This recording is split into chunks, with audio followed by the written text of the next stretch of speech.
banyak alim ulama, banyak pemimpin-pemimpin Islam kita antara kata-kata dengan perbuatan sering tidak sama, terutama kalau disogok oleh kekuasaan, disogok oleh pemerintah, disogok oleh lain-lain, langsung kleper-kleper gitu loh. Jadi pembela Islam itu ya selama ini yang paling depan adalah beliau. Makanya saya berterima kasih sudah diberikan kesempatan berdiri di sini. Serem juga berdiri di depan Habib Rizik ya.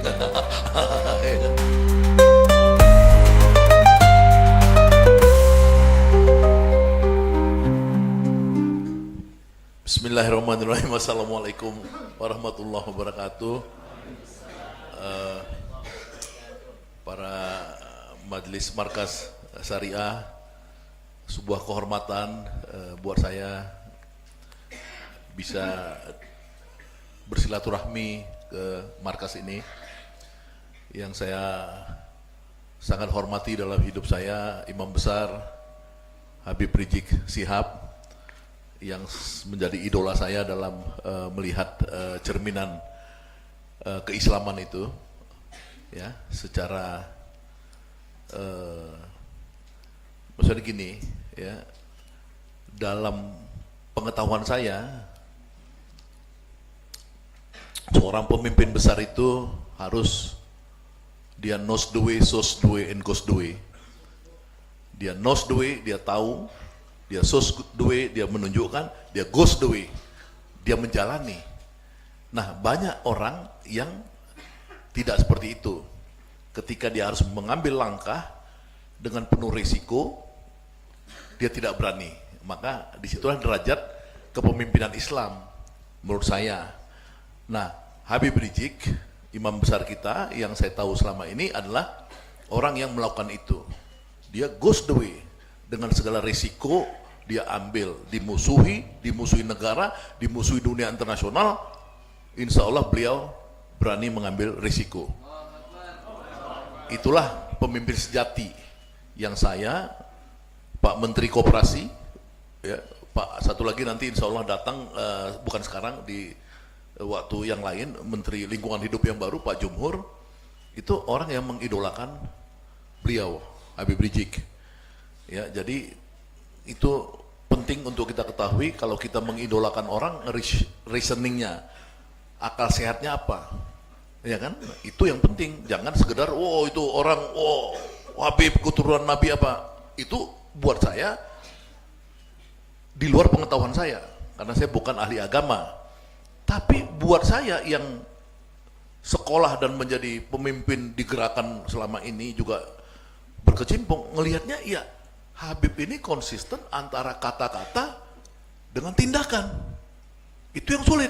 Banyak alim ulama, ya, banyak pemimpin-pemimpin Islam kita antara kata-kata dengan perbuatan sering tidak sama, terutama kalau disogok oleh kekuasaan, disogok oleh pemerintah, disogok oleh lain-lain, langsung kleper-kleper gitu loh. Enggak ada lagi yang membela Islam. Jadi pembela Islam itu ya selama ini yang paling depan adalah beliau. Di situ makanya saya berterima kasih sudah diberikan kesempatan berdiri di sini. Serem juga berdiri di depan Habib Rizik ya. Tapi alhamdulillah beliau sama saya di penjara kemarin, ada Habib Ali juga di belakang di penjara baring, Ustadz Maman bareng ya, kita alumni satu alumni ya. Tapi kita kan istilah bahasa Inggrisnya up and down. Kita jatuh bangun lagi, karena kita nggak boleh takut dengan tantangan ke depan, karena semua itu milik Allah. Ya, baru kita di penjara, tiba-tiba Jumhur jadi menteri, habis di penjara, ya kan? Pak Peri di penjara sebelum Jumhur, kasusnya sama, mengkritik kebijakan waktu itu zaman SBY, kasus BBM, ya, naik BBM, Pak Peri turun, terjadi kebakaran di DPR tahun 2008, ditangkap, dia dikejar-kejar sampai ke Cina, kabur ke Cina, ditangkap sama polisi, ya kan, yang nangkap namanya Tito Karnavian, ya kan dulu. Tiba-tiba beliau sekarang sama-sama menteri. Nah, Pak Tito beliau menteri koperasi, Pak Tito menteri dalam negeri sekarang. Jadi kita up and down, nggak usah takut. Ya, jadi kita, Habib Rizik ini, sama pemerintah nggak cocok, kita takut, jangan. Karena beliau ini kalau misalkan menunjukkan sikap tidak cocok kepada pemerintah, itu pasti ada alasan. Ya, nggak bisa kita misalkan alasan itu kita sembunyikan.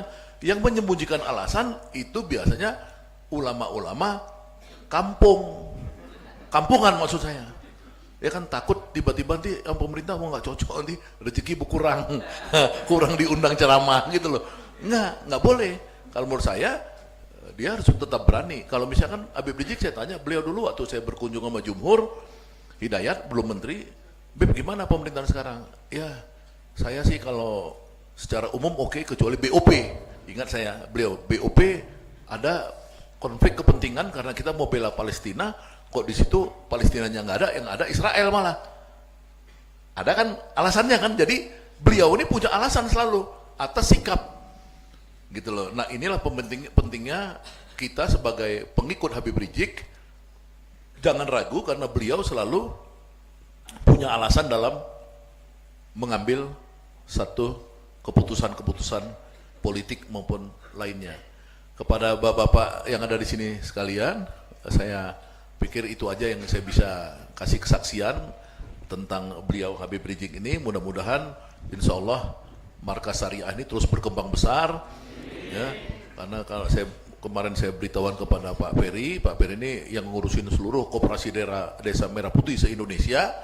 Saya bilang markas syariah mau buat rumah sehat, tapi ada sedikit masalah dengan koperasi desa Merah Putih soal perebutan lahan. Oh ya udah saya ke atas deh, ke tempat Habib Rizik gitu loh. Jadi beliau juga datang akan menyelesaikan masalah tanah yang ada urusan dengan koperasi desa Merah Putih. Insya Allah bisa diselesaikan beliau. Itu mungkin, Beb, terima kasih. Wabillahi taufiq wal hidayah. Wassalamualaikum warahmatullahi wabarakatuh.